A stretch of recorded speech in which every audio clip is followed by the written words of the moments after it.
Cyber police station police శాఖను మరింత చురుగ్గా తీర్చిదిద్దేందుకు వాహనాల కొనుగోలుకు మా ప్రభుత్వం కృషి చేస్తోంది. 25-26 ఆర్థిక సంవత్సరానికి గృహ మంత్రిత్వ శాఖకు 8,570 కోట్ల రూపాయల కేటాయింపును ప్రతిపాదిస్తున్నాను.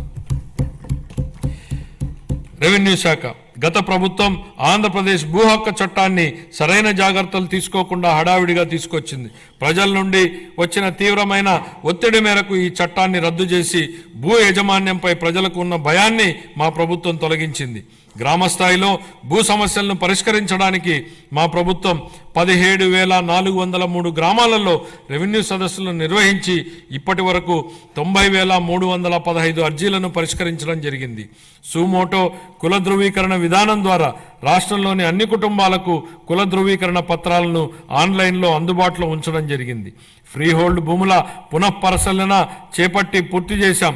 రీసర్వే పూర్తయిన 6,688 గ్రామాలలో గ్రామ సభలను జరిపి ఫిర్యాదుల పరిష్కారానికి తాజా ప్రాదేశిక డేటాను నిర్వహించడం జరుగుతోంది.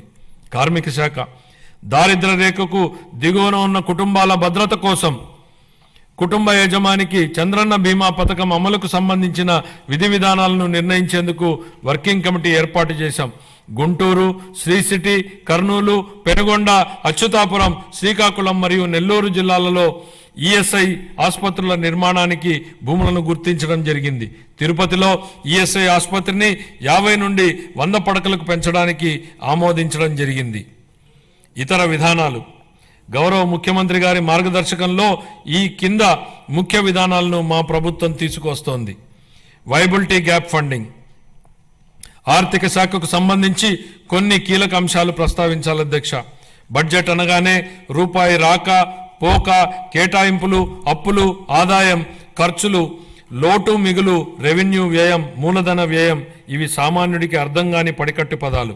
ప్రజల కోసం పెట్టే బడ్జెట్ను ప్రజలకు అర్థమయ్యే భాషలో చెప్పాల్సిన బాధ్యత మనపై ఉంది అధ్యక్ష. గతంలో ఎన్నడూ లేని విధంగా మూలధన వ్యయం గురించి ఎక్కువ చర్చ జరుగుతోంది అధ్యక్ష. మూలధనం వ్యయం అంటే ఏమిటనేది సామాన్యుడి భాషలో చెప్పాలంటే ఒక రైతు భూమిని కొనడం మూలధన వ్యయం, ఆ భూమిని సాగు చేసుకోవడానికి అవసరమైన బావి తవ్వడం, బోర వేయడం మూలధన వ్యయం. ఇలా ఆ రైతు పెట్టిన ఆ మూలధన వ్యయం వలన అతని పొలంలో పంటలు పండుతాయి, ఆదాయం వస్తుంది. అలాగే ప్రభుత్వానికి మూలధన వ్యయం ఉంటుంది.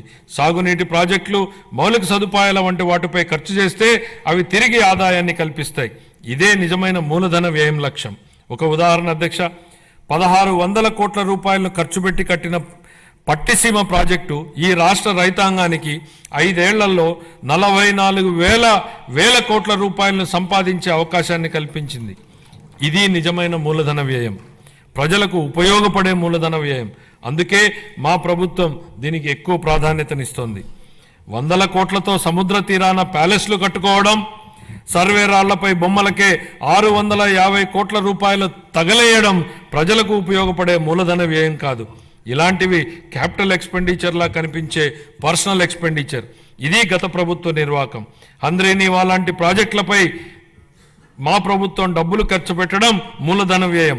ఇది నాటి పాలకులు ఖర్చు పెట్టిన విధానానికి నేటి పాలకులు ఖర్చు పెడుతున్న విధానానికి ఉన్న వ్యత్యాసం. అదే రూపాయిని ఎవరు ఎలా ఖర్చు పెడుతున్నారనడానికి ఇదే ఉదాహరణ.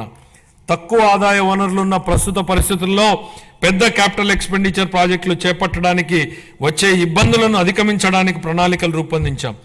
ప్రైవేట్ పబ్లిక్ భాగస్వామ్యంతో కొత్త అభివృద్ధి పనులు చేపట్టేందుకు ప్రోత్సాహకంగా ప్రాజెక్టు వ్యయంలో 20% వరకు వైబిలిటీ గ్యాప్ ఫండింగ్ కోసం ఓ వినూత్న పథకాన్ని ప్రవేశపెడుతున్నామని ప్రకటిస్తున్నాం. దీనికోసం 2,000 కోట్ల రూపాయల కార్పస్ ఫండ్ను ప్రతిపాదిస్తున్నాం. రియల్ టైం గవర్నెన్స్ గత ప్రభుత్వ హయాంలో పారదర్శక మరియు పాలనా సౌలభ్యం కొరబడ్డాయి. గూగుల్, టీసీఎస్, మెటా తదితర సంస్థలతో మా ప్రభుత్వం అవగాహన ఒప్పందాలు కుదుర్చుకుంది. ఆరోగ్య సంరక్షణతో పాటు వివిధ రంగాలలో కృత్రిమ మేధస్సు వినియోగాన్ని వేగవంతం చేయడానికి గూగుల్ సంస్థతో కుదుర్చుకున్న అవగాహన ఒప్పందం రాష్ట్రంలో స్టార్టప్ వ్యవస్థకు మద్దతునిస్తుంది. మెటాతో కుదుర్చుకున్న అవగాహన ఒప్పందం ద్వారా 159 సేవలతో వాట్సాప్ గవర్నెన్స్ను ప్రారంభించడం జరిగింది. వాట్సాప్ గవర్నెన్స్తో వీలైనన్ని ఎక్కువ పౌర సేవలను అనుసంధానం చేసేందుకు మా ప్రభుత్వం ప్రయత్నిస్తోంది.